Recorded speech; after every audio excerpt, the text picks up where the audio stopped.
Well, don't you just love the month of April? You do, huh? You know what? I am especially thrilled with this month because it's monumental for me. In just this next week, as a matter of fact, I am going to be a grandmother for the first time. So it's going to be exciting for me, I know.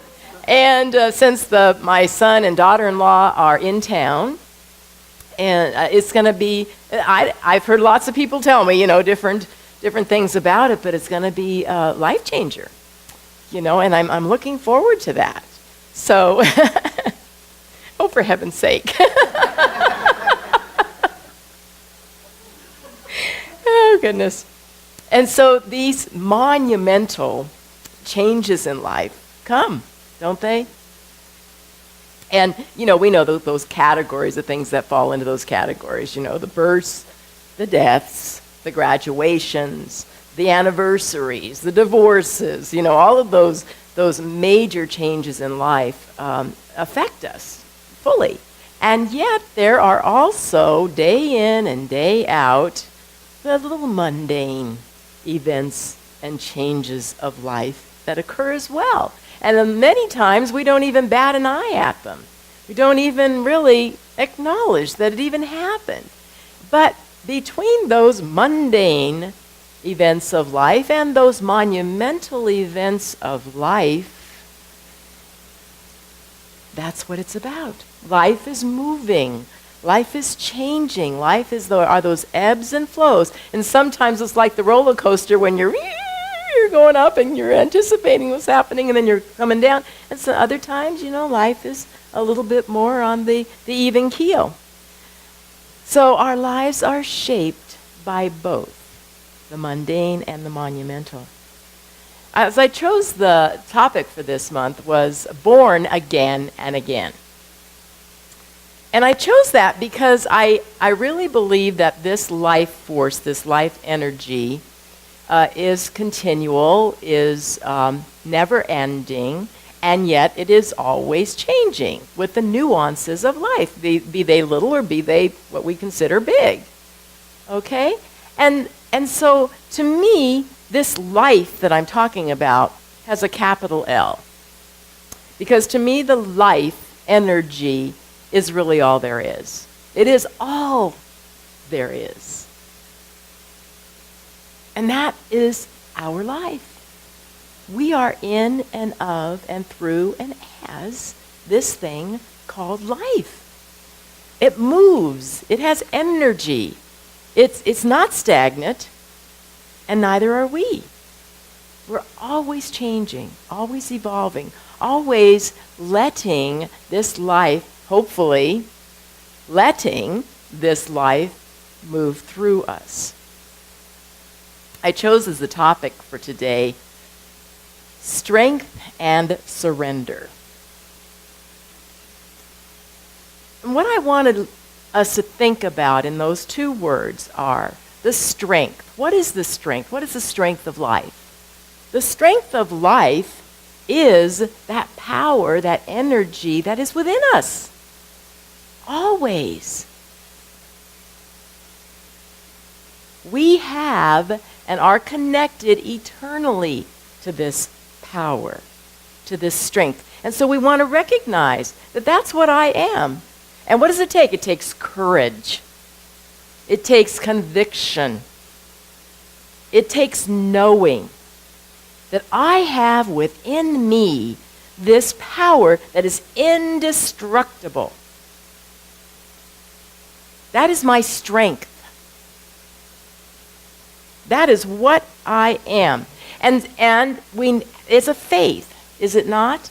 It's a faith that says the strength that's in me is greater than anything that I can see, than anything that I can experience on this outside world. All those little mundane and all those great events of life, there is something within me that is even stronger than any of these exterior happenings, the exterior appearances of life. It takes knowing our self-worth. Standing in your self-worth. You know, I told somebody my little joke the other day because they walked in and somebody said, "Oh, we were just thinking about you. We were just talking about you." And so what do I say? What does my mother always say? "Well, honey, you couldn't have had a better subject." Now, that was interesting because the person I said that to said, "Oh, what was that? How does that go? Pride goes before the fall." I'm not talking about pride here. When I say, "Honey, you couldn't have had a better subject," that is knowing my self-worth. That is knowing what I am, that I am the essence, the representation of the I am. That's taking hold of my identity. It's not any sort of persona of an individual, egotistic type of knowing. You see the difference? Honey, you couldn't have had a better subject. And we will say that about every single person. So we know this strength that is within us. And we acknowledge it. We're happy about it. Look at, this is great. How good is this? It takes to know, though, that this essence within us, this strength, this energy that's always guiding us, what does it take? It takes listening. It takes becoming still. It takes an intention to ask, what's up? What does this higher self that I am really want in life? You know, I was thinking about it this last month, in March. It's been a year since I had my miracle move. It was in December of 2016 when I started feeling the divine discontent, we call it, of wanting to move, wanting to be in a new place. December of 2016, I totally remember. And so in January, I said, you know, I'm going to do something about this. And I wrote out my vision because I was remembering I was missing the view that I had had when I lived in the home for 33 years and had that gorgeous view. And I missed some things that my soul said, you know, this is really what I want. And so I wrote them down. I wrote down my vision. I was doing a Science of Mind class at the time, and one of my students wrote this beautiful treatment for me that said exactly what this new home was going to be like and how I'm going to feel in it. I started looking at places to buy. I thought maybe I can buy a place. And I did the investigation as how much is I can qualify for on a loan. And I was taking all these steps. And then I came into church one Sunday, and this gal that hardly ever comes to church came up to me and said, "Do you know that so-and-so has all these homes that she rents out, and I've been living in one of hers for a long time." Why she told me this, I have no idea. You know, I'm like going, okay. So when next time I saw this lady, I said, well, if you just happen to know of anything that might be coming up, I'm kind of looking to move. She goes, I've got a 3-bedroom available right now, but it's a little quirky. I said, oh, really? I said, well, quirky doesn't scare me. Let's go take a look at it. And so by March 1st, I moved in. Now that was less than 2 months from the time that my divine discontent started. And if you look back at the progression, what happened? I went within and I acknowledged really what my soul wanted. And then I had to take my steps. Treat and move your feet. Treat and move your feet. And it's amazing how the energy of life responds to us in that regard. It says, this energy of life always says yes. Always says yes. So, be aware of what you are asking for. That's really one of our first things that we talk about in this teaching, is to be aware of our thoughts, to be aware of what it is that's going through us energy-wise. I chose the topic for today, strength and surrender, based on something that I read in this book, I Am the Door, by Paul Ferrini. And I wanted to share with you on page 84 what it says. When conditions are right for something to happen, it will happen without great effort. When conditions are not right, even great effort will not succeed. Moving with the wind requires a sensitivity to the conditions at hand. There are times to rest and retreat and times to move energetically forward. Look at the tree moving in the wind. The tree has deep roots and wide branches. It is fixed below, flexible above. It is a symbol of strength and surrender. You can develop the same strength of character by moving flexibility with all the situations in your life. Stand tall and be rooted in the moment. Know your needs, but allow them to be met as life knows how. That's the surrender part. Do not insist that your needs be met in a certain way. If you do, you will offer unnecessary resistance. The trunk of the tree snaps when it tries to stand against the wind. Move in the wind. Your life is a dance. It is neither good nor bad. It is a movement, a continuum. So we are here to know our strength, to know what we are in within us, and yet to be flexible, to surrender, to allow this life energy that is all around us to bring us our good, to not be inflexible as to exactly how it has to happen. I wanted to share with you another reading that I had read. I went through the Unity Keeping a True Lent here before our Easter. Why do I keep saying Christmas? And the title of this one is called Surrender. I may at times think of surrender as an act of weakness, a sign of giving up. Surrender can also be my greatest strength, for it is in surrendering that I let go and let God. I surrender knowing divine order is at work in all circumstances. I open my heart to the universe, receptive to my highest good. It is easy to get caught up in the demands of life, believing I must perfectly orchestrate every detail to get the outcomes I expect or think I need. I may find myself wallowing in stress and worry if things don't go the way I want. It is then I find my inner strength and let go.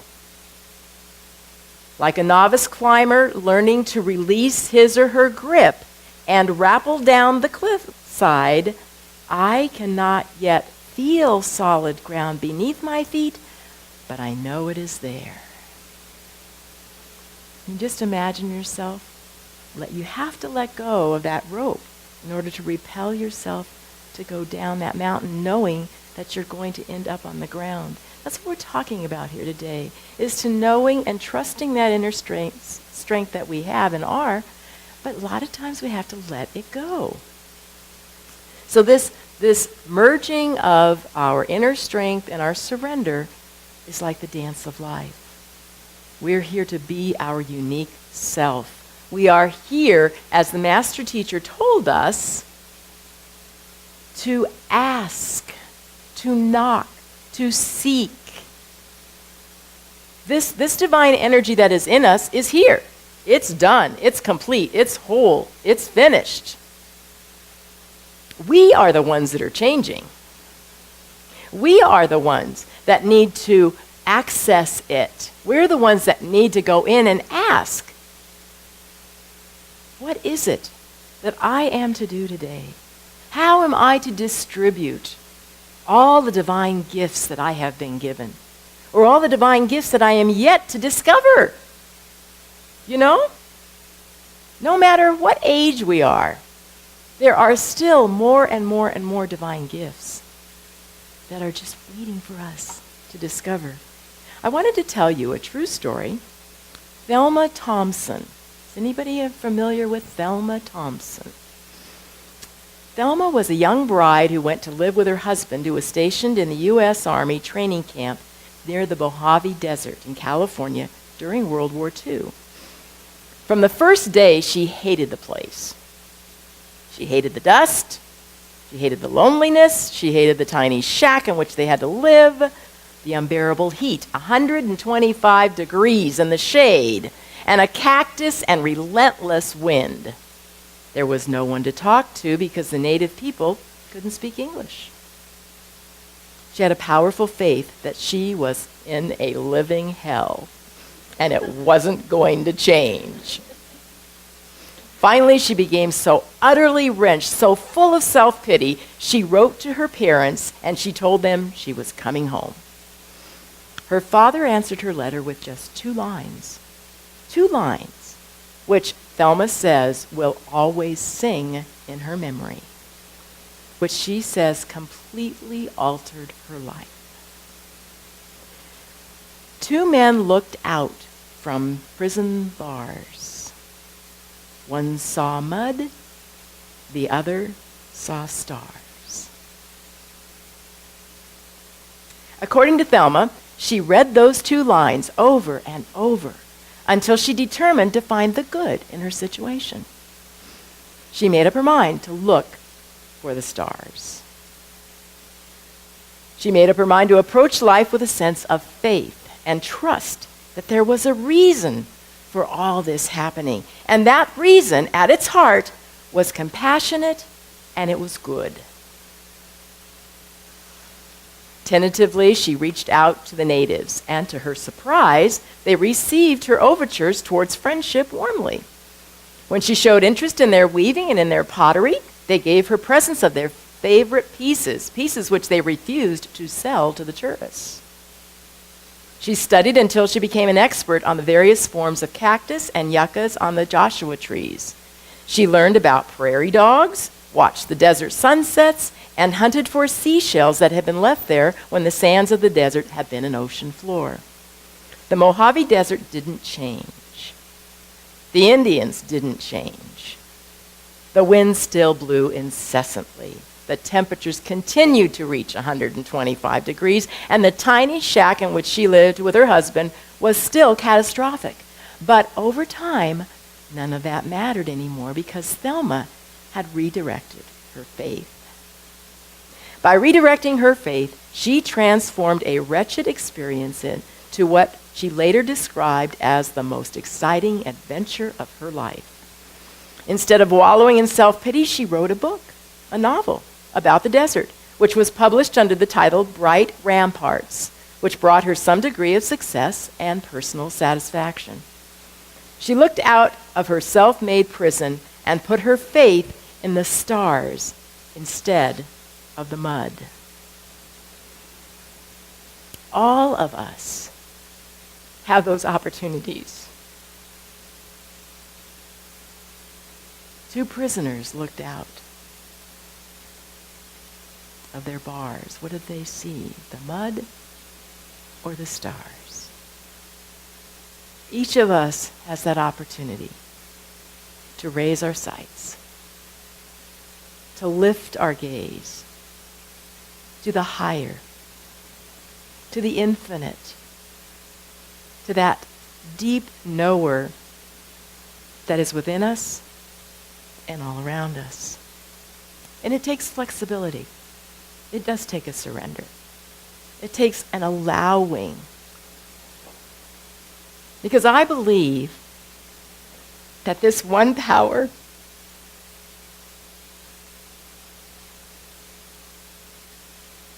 is so amazingly good.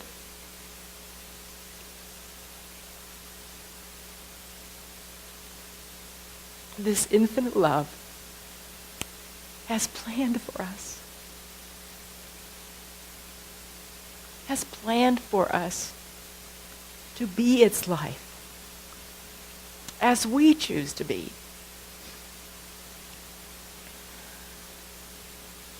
It made us in its image. And we have volition. We have will. This plan that God has given is set in stone. I don't think so. And as I was reading this morning, my paragram, when we went up to the Self-Realization Fellowship, and we went in the gift shop, I bought the little package of Paramahansa Yogananda's little paragrams, they're called. It's a little reading. And the reading today is entitled Fate. There is no such thing as fate. You make your own destiny. God has given you independence to shut out his power or let it in. You have more strength to overcome difficulties than you have troubles to overcome. You can remedy your mistakes because God has given you reason and will. First, you must make up your mind. Then hold your will steadily to your purpose until it is completed. Discipline yourself to develop your sleeping spiritual powers. Claim your divinity. Unite your consciousness with God and receive blessings direct from his hand. Stand in your strength. Know that you are here to do the work of God that is infinite and unlimited, and it will be different tomorrow than it was yesterday. That's okay. That's all good. So recognize the blessings that you have been given, the blessing that you are right now, and let it flow. Know that strength that is within you is greater than any type of a questioning that can be outside of you. Let this power within flow. Recognize it, see it, raise your gaze to the stars, and be that perfect expression that only you can be. Namaste.